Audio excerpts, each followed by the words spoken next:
Hi, everybody. Thank you for joining us for this video. We're very excited to be interviewing Natasha Lester today from Australia. And she is about to release a new book called The Paris Secret, which I believe you can see in the background there. There you go. Perfect. It comes out on September 15th. We're really excited. It's an awesome historical fiction book. Natasha, if you can kick off by just giving us a little bit of background about yourself and how you became an author and maybe a little bit about the new book. Of course. So thank you so much for having me. It's really lovely to be able to do these virtual events now all the way from Australia into the US.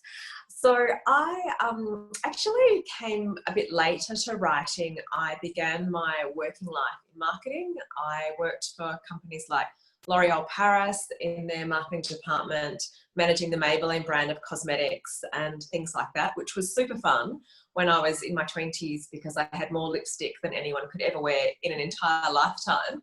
But I had always wanted to be a writer. I was a big reader all the way through my life, and even when I was little, I was writing little books and poems and stories, and I guess I just didn't really know how to become a writer. And so through a series of circumstances, we're living in Melbourne in Australia, where I was working for L'Oreal, and my husband had to move back to Perth, which is our kind of hometown in Australia. So I had to quit my fabulous job, and I decided then that rather than go back to looking for another marketing job in Perth, I would actually go back to university and do a creative writing degree just to see whether this writing thing, whether I was any good at it and whether I would really enjoy it. And so I wrote my very first book as part of my master's degree, and I was lucky enough to have that published, and that was back in 2010. So I've been writing ever since then, which is like living my dream. I literally wake up every morning and have to go, wow, is this really happening to me? So I've had 2 books published in the States, The Paris Seamstress and The Paris Orphan, and now looking forward to The Paris Secret coming out. So The Paris Secret is about a woman called Kat who discovers in her grandmother's abandoned cottage in Cornwall a collection of haute couture Christian Dior gowns, 65 gowns in total, one for every year, dating back to the very first collection in 1947, right through to the present day. And Kat has no idea how her grandmother could possibly have come by such an astonishing collection of Dior couture gowns, nor why she would have them hiding in this abandoned cottage in Cornwall. So she decides to try to find out the answers to that question. And in her search, she goes back to uncover a link between her grandmother and this amazing group of very brave female pilots during the Second World War.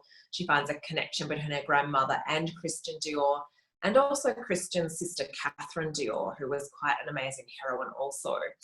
And the more Kat digs and the more she finds out these connections to her grandmother, the more she realises that perhaps she doesn't know her beloved grandmother as well as she had thought. And she has to decide whether she should just leave well enough alone or whether she should keep digging, and how many secrets that will actually end up uncovering. So that's what the book is about. So I asked you too many questions because then as you were speaking, I had all these secondary questions. So the first question I had was about Christian Dior, and I would love to know how, because you wrote another historical fiction book that weaves in fashion as well, correct?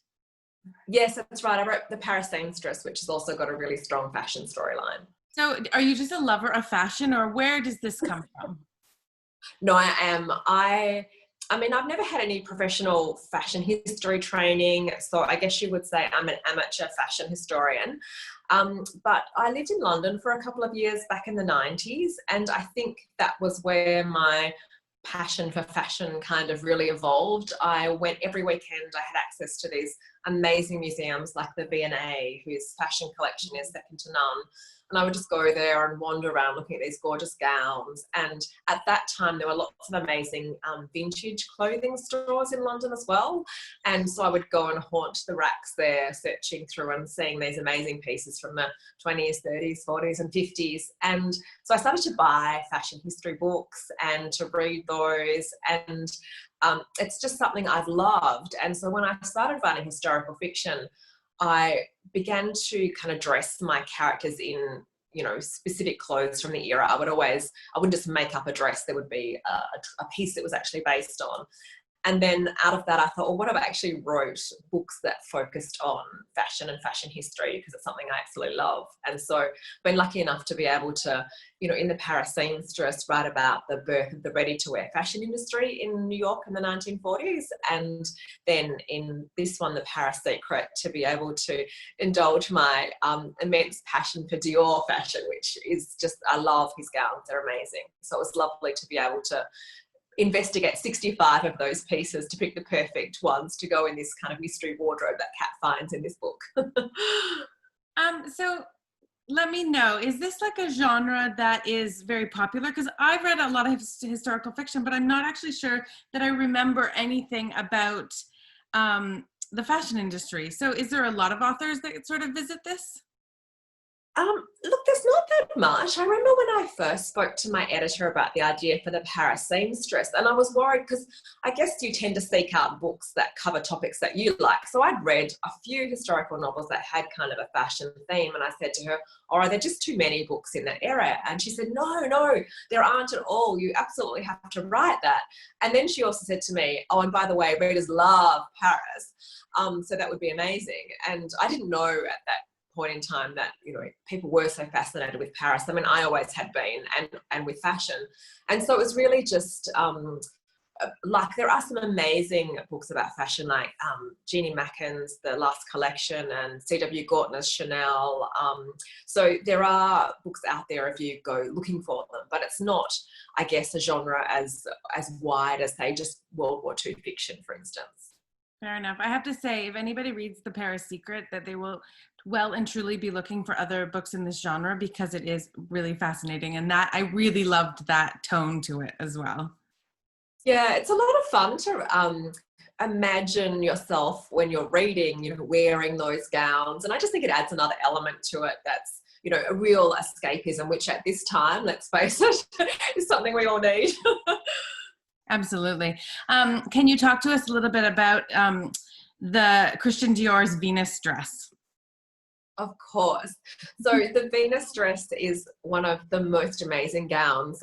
It's from the 1950s, and he had this habit of creating these showstopper gowns, and he would call them the Trafalgars.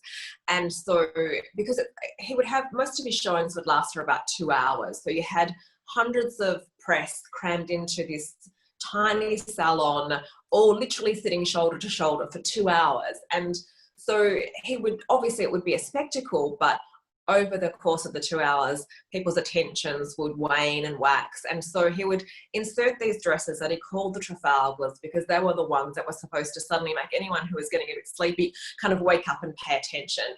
And the Venus dress was a Trafalgar, because it swept into the room and everybody sat up and went, wow, that is amazing. So it's a strapless gown with a cinched-in waist, a la Dior, and this a very, very full skirt, and it's hand beaded all over the skirt into these gorgeous scallops, and the beads are a combination of silvers and whites and blacks and greys. And so it's very hard to say what color the gown is, because in some lights it looks like a white gown with black beaded edging, and in other lights it looks more like a silvery gown with blue kind of edging.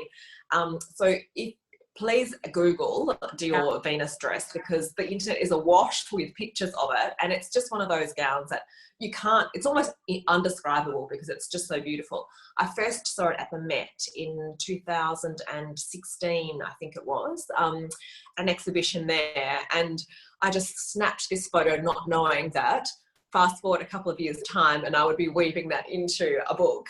So that was a lot of fun to have a picture of that up on my inspiration board to stare at while I was writing the book.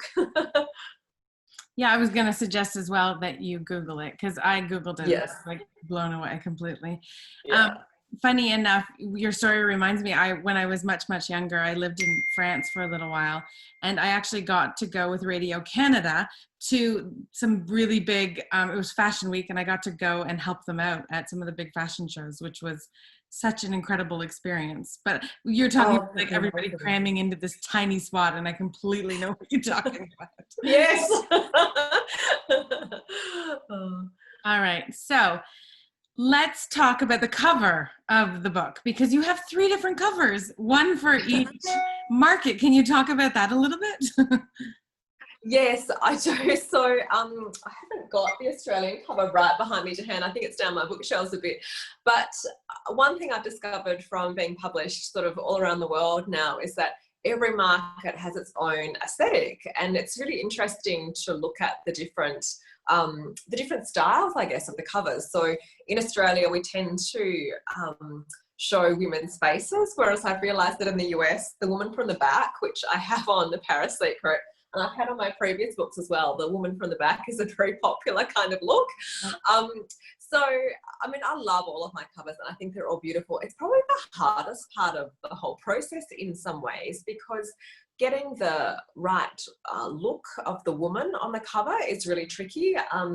You know, when you're sort of looking through stock photo libraries with the cover designers, when they're doing that, they're having to find sometimes a woman who's been photographed in contemporary times to look like she comes from the era, but she doesn't always have quite the right look, and you can tell she's kind of playing dress-ups, I guess. So that's probably the element we would spend the most time on, is finding the right woman for the cover, and that can take months sometimes. But I'm very lucky. I have very perfectionist editors who don't rest until they have the absolute right cover. And so I love the Australian cover because you know, the colours, it's a yellow, goldy yellow, and a kind of a teal blue. And then I love the US cover because the beautiful background with the wrought iron balcony, which is just so French, and I think it kind of immediately places the reader into that first scene in the book where we're in Dior's salon at the very first showing in February 1947. So I think that really cleverly captures that feel. If you you can always Google and look at the covers, everybody, because it's such a fascinating thing that we have different covers for different markets. I know it is, isn't it? You know, I mean, I think, and I often have readers, you know, say from America saying, "Oh, I really want the Australian cover. How can I get that?" Or from Australia saying, "I really want the American cover. How can I get that?" So it can be quite tricky sometimes because someone might have a cover preference. But I guess, I mean, they're all beautiful. So yeah, hopefully everyone's happy no matter which cover they get. All right, so how about we go back a little bit here and let's talk about getting into publishing. So you didn't have the easiest time getting your first book published. Can you talk a little bit about that? Yeah, so that was, and I think it's interesting when you look back, you know, at the time it seems really difficult and really challenging, but then I look back and I think, well, if it had have happened really easily and the first book had been this massive bestseller, then I don't know, maybe you wouldn't develop the tenacity that I think you actually need to maintain your career as a writer. So I wrote my very first book as part of kind of a master's thesis, and I did what you always do. You start submitting that out to agents and publishers. And so that was here in Australia. And there aren't very many literary agents in Australia. And particularly back then when I was submitting, there were maybe 4 in total that were actually open for submissions. So it was a very small pool, unlike obviously in America where it's a much bigger pool. And so they all rejected it, but they all rejected it very nicely. They all wrote back a personal kind of letter explaining why it wasn't a good fit for them and making some suggestions, in fact, about how I could kind of rework the manuscript if I wanted to. So I kind of crossed all them off my list because I'd been rejected. So then I started submitting directly to publishers, which you can do here in Australia. And it gradually started to be rejected by all of them as well. But again, very nicely with kind of personal, handwritten, sometimes even letters, again, giving me more feedback. And then that book got shortlisted for a very large manuscript prize here in Australia. And it didn't win the prize, but as part of the shortlisting, the judges sent me a couple of pages of their comments, again, with suggestions about, you know, feedback about different elements of the storyline. And so armed with all of that feedback from those agents and publishers and from those judges, I decided to sit back down and rewrite the book again. And that was the 13th draft. So I'd rewritten this book 13 times. That's how tenacious I was. And then, you know, everyone says 13 is an unlucky number, but for me, it was the exact opposite. It was a very lucky number. I submitted that to another manuscript prize, one in the state that I live in, Western Australia. And I was lucky enough to win that prize, and winning that prize came with a publishing contract. So I've always been a big believer in, if you get feedback from a trusted source, take it on board, because, you know, for me, it made that big difference between having the manuscript rejected by everybody and then taking the feedback on board and reworking it, and then finally being able to break through and be published. And so that, you know, that win really kickstarted my writing career. And since then, as all writing careers are, it's been a roller coaster of ups and downs. It's never just, you know, smooth sailing straight to the top. But I wouldn't have it any other way, because you learn a lot from the moments where you think you failed, and then you learn a lot from the moments where you succeed as well. So I've been very lucky. So how different was the 13th version from sort of the earlier versions? It was very different. I did that thing where, I don't know, writers all tear their hair out when they do this. I actually changed tense and point of view. So I had to go in for every pronoun. So for every I had to go and change it to she. And for every verb, so say it was walk, I changed it to walked, because I was going from present to past tense, and I was going from first person to third person. So not just changing structure and moving chapters around and adding in more detail. I was also going in and changing like thousands of individual tiny words to make them, you know, change point of view or tense. So it was very, very detailed and intense work. And you know, and at the time I had tiny children. So that book was published in 2010. So when I was reworking this, I would have had a baby and a 1-year-old. And so I was doing it in their nap times, when they napped during the day for an hour and a half or something like that. So it was short, intense, focused bursts where I wouldn't even let myself go to the toilet, because it was like, I don't have enough time. You've just got to get this done before the baby wakes up. But that taught me not to waste time, which is always something you need to learn as a writer. Wow, that's incredible. Okay, let's dive back into the actual story, and I want to know specifically how you researched this book specifically. I know that you traveled for your other previous books, you actually traveled to the places. Did you do that for this one as well? Yes, I did. I was really lucky in some ways in that the year I was researching this book, so that was 2017, I was doing the research, was basically the year of Dior as far as museum exhibitions went. We had this amazing Dior exhibition called 70 Years of Haute Couture at a gallery in Melbourne here in Australia.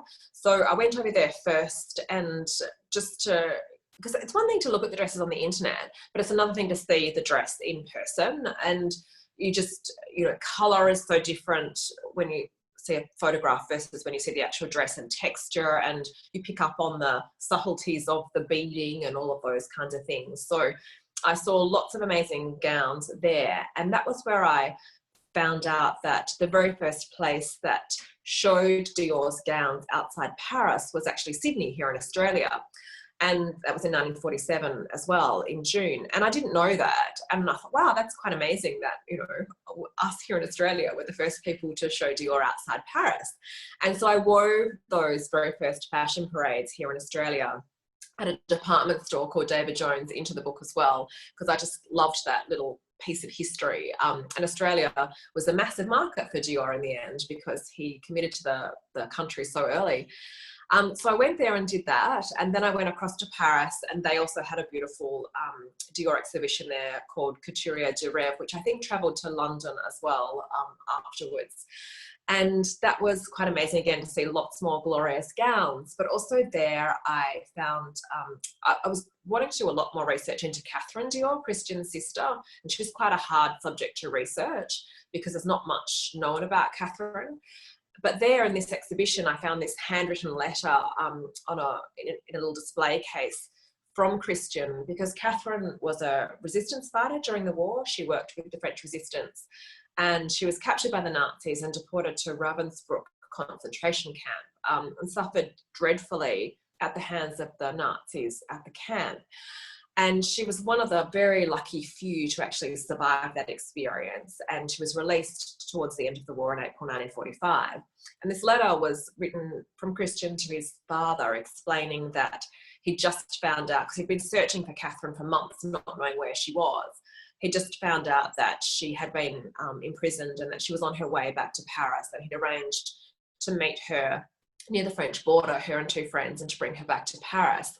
And this was kind of the first real moment that I'd had in my research where I'd found concrete evidence of Catherine's existence, because there is so little known about her. So it was great snapping photos of that letter and holding on to that. That's kind of those little nuggets that as a researcher, you just think, wow, I'm so lucky to be able to see this original letter from 1945. And so from there, I went up to Granville, which is a little town in Normandy where Christian Dior was born, and Catherine Dior also. And their original family home there, their home, has been turned into a museum dedicated to Christian mainly, but the Dior family as well, in part. So I had been to the museum before, but not in search of Catherine, I guess. So this time it was great to see all the photographs of Catherine as a child through to a young woman, and to find out a little bit more about her. You know, her bedroom is kind of there, but it's not, you know, it's not original and how it was when she was there. So I found out a few more small facts about Catherine there, which was great to kind of add to the research that I had been doing. And from there, I went across to England, in fact, because a large part of the storyline is set in Cornwall, where Skye, the main character in the historical storyline, grows up.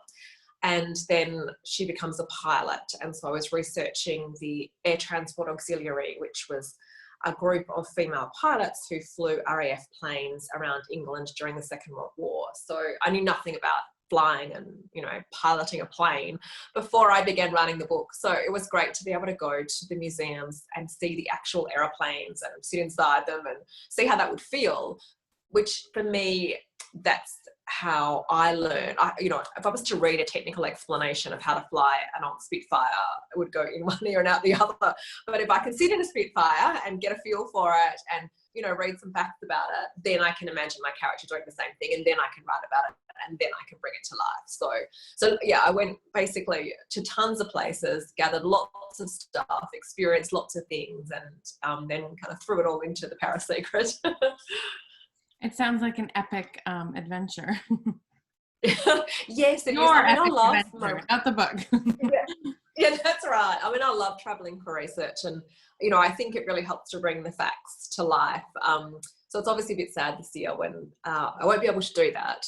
But, you know, hopefully sometime in the not too distant future, we'll be able to do those kinds of things again. Otherwise, it'll be armchair and internet traveling for a while. Yeah, it'll be a different experience writing, I'm sure. Yeah. So as a historical fiction writer, how important is your research and getting your facts correct? I really try to stick as much as I possibly can to the historical record, and I really try to embed my stories in actual events. And you'll often find lots of real people popping up in the book. So for instance, you know, Catherine Dior and Christian are both characters in the Paris Secret. And the other female pilots that Skye, my main character, flies with during the Second World War are also all real people. And so I read all of their memoirs, 2 women called Joan Hughes and Rosemary Rees, who were also pilots. I read their memoirs about their wartime experiences so I could bring them to life as Skye's friends in the book and make sure that Skye's experiences were real. And I always have a long author's note at the end of my books explaining any places where I have had to, you know, sometimes you have to compress time a little bit, because for a narrative to unfold in a dramatic enough way that it keeps the reader turning the pages, you can't always keep events to the actual time frames. Otherwise, it would be too slow and too long. So sometimes you have to kind of change things a little bit, but I try not to as much as I possibly can. And I always try to explain to the reader where I've done that and why I've done that. Because even though it is fiction, for me, when I'm reading fiction, one of the things I love is learning about things that actually happened, but in a more engaging way than perhaps reading a history book. And I know from the emails and letters I get from readers that that's one of the things that they love too. And I love nothing more than someone, you know, emailing me to say, oh, as soon as I finished The Paris Secret, I went and Googled all the dresses in the book, or I went and Googled Catherine Dior, or I went and Googled those female pilots. And so it becomes like a conversation where they go and do extra research to find out more about the things that they have started to learn about in the novel. And I love that a novel can spark off a reader to go on a quest like that. It's quite lovely. I think that that must be like the ultimate compliment, is that you started them down some rabbit hole of learning more about a certain topic, for sure. Yeah, it's lovely. And it's lovely that they become as passionate and as enthusiastic about the people as I am. So that's really nice too. What about this book makes you proud? It was the hardest book I've ever written, because there's so many different storylines and timelines and so many different characters, and to make it all work, I literally was thinking at many points, oh my God, I have bitten off way more than I can chew. I should have done something more simple and much less complex. I don't have the skills for this. You know, there were a number of times where I had to call my editor and have them talk me down from the edge of the cliff and say, no, it's okay, you can do it. So I'm really proud that, you know, when I finally pressed send and submitted the book to my editor, I literally sat back in my chair and went, oh, I did it. And I felt in my heart that I had achieved what I had wanted to achieve when I started to write this book. So I think I'm really proud of that. You know, there's a lot of research to massage into a story. And there are a lot of women that I wanted to honour, particularly Catherine and her experiences at Ravensbrück, which was a concentration camp just for women. And that was a really, really tragic and harrowing thing to have to research. And you want to do that empathetically and sympathetically, and in a way that doesn't minimise what those women suffered. And I feel like when I, you know, did press send, that I had done that. So I was proud of that too. I do want to ask you a little bit about COVID, and I'm sure, I mean, everybody's talking about it all the time. That's all the news is full of. But releasing a book, I mean, unfortunately, September it's fast approaching, and it doesn't look like you'll be doing a big book tour. So how has that impacted sort of like the pre-sales and just your experience really of releasing a book during a pandemic? Yes, it's been interesting. So the book came out here in Australia in March, so in the kind of peak pandemic, which was very stressful because everything was closed, of course. But I think the great thing is that, you know, people do have a bit more time on their hands to read. And so actually people wanted something to read, and something set in Paris, something featuring strong female characters that would be inspiring. And so I think, you know, in a way, it's been the right book for the right time, because it does have that kind of uplifting feel. Here is this story about these brave women who also suffered, but who got through it. So it's been quite a nice message, I guess, for people at this time.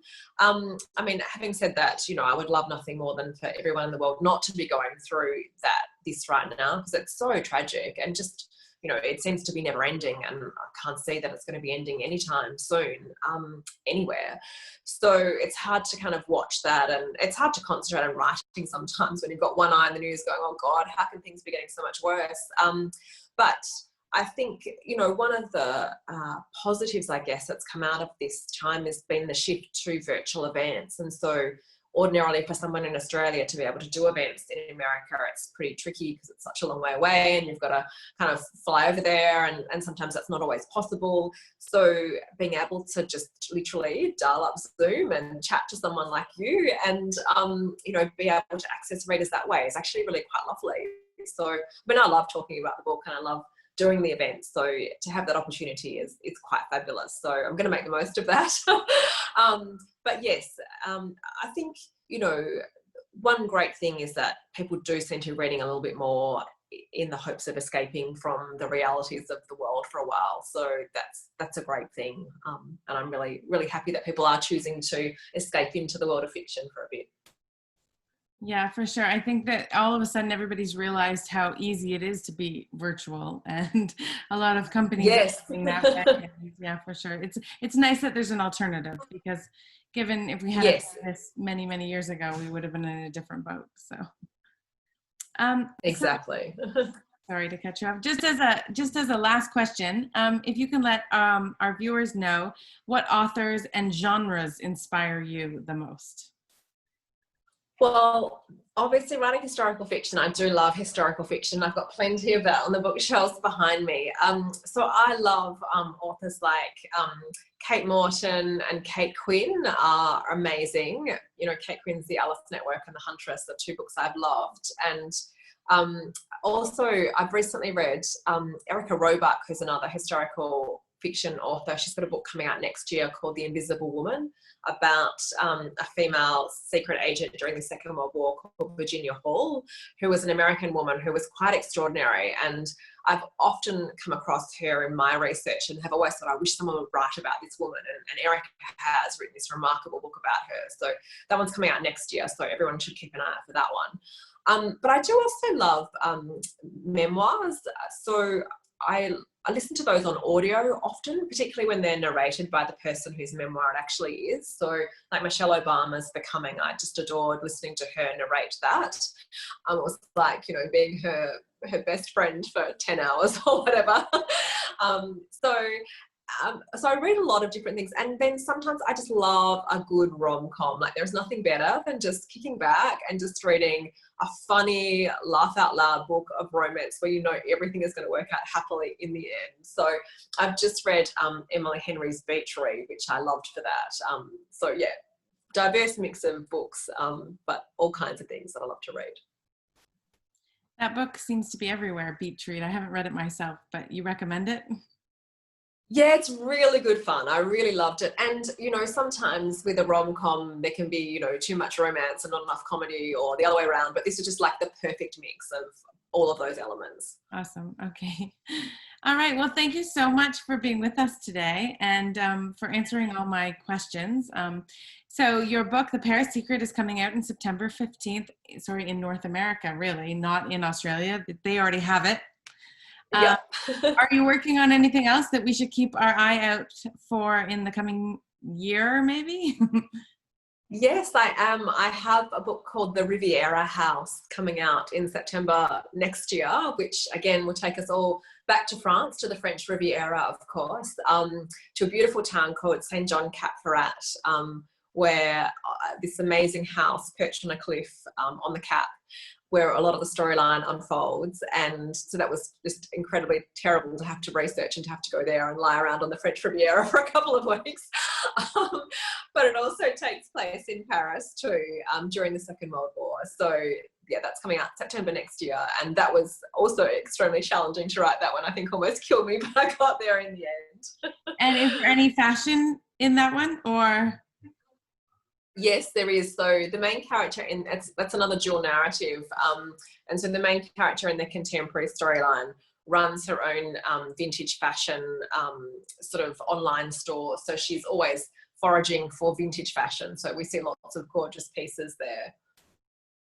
Awesome. Well, thank you so much for your time. And as it is morning in Australia, I hope you have a lovely day. Yes, I will do. Thank you so much for chatting to me. All right. Take care. You too.